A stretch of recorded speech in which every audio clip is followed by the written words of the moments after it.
ధర విషయంలో స్థిరత్వం లేకపోయినా దిగుబడి ఎక్కువగా ఉంటే కూరగాయల పంటలో లాభాలుంటాయనేది రవి నమ్మకం. క్యాలీఫ్లవర్ పంట వర్షాభావ పరిస్థితుల్ని తట్టుకుంటుందని, కూరగాయల రైతులకు ఇది కొంతవరకు లాభదాయకమేనని అంటారు. ఇది క్యాలీఫ్లవర్ పంట అండి. ఈ క్యాలీఫ్లవర్ పంట ఇప్పుడు మా దాంట్లో ఒక 2 ఎకరాల వరకు ఉంది.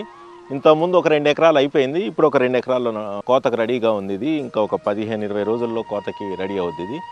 ఇది ఏంటంటే ఎకరానికి సుమారుగా 16 నుంచి 18 వేల మొక్కలు పడతాయి. మనకి ఇది కొద్దిగా పెద్ద పువ్వు వచ్చేటటువంటి రకం. ఇది కొద్దిగా మధ్యస్థ కాల పరిమితి ఉన్నటువంటి రకం. ఇది సుమారుగా 80 నుంచి 85 రోజుల పంట కాలం మొత్తం కూడా.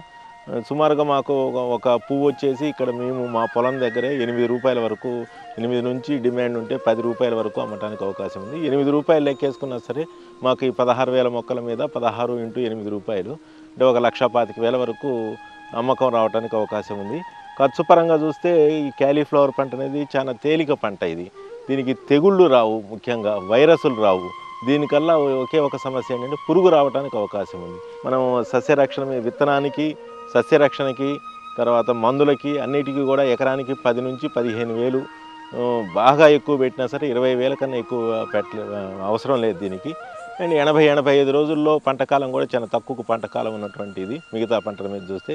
కాబట్టి 80-85 రోజుల్లో మనకి ఎకరానికి సుమారుగా 1,25,000 అమ్మకం వచ్చిన ఎకరానికి 25,000 రూపాయలు ఖర్చులు పోయినా 1,00,000 రూపాయల వరకు మనకి నికరాదాయం రావడానికి అవకాశం ఉన్నటువంటి పంట ఇది.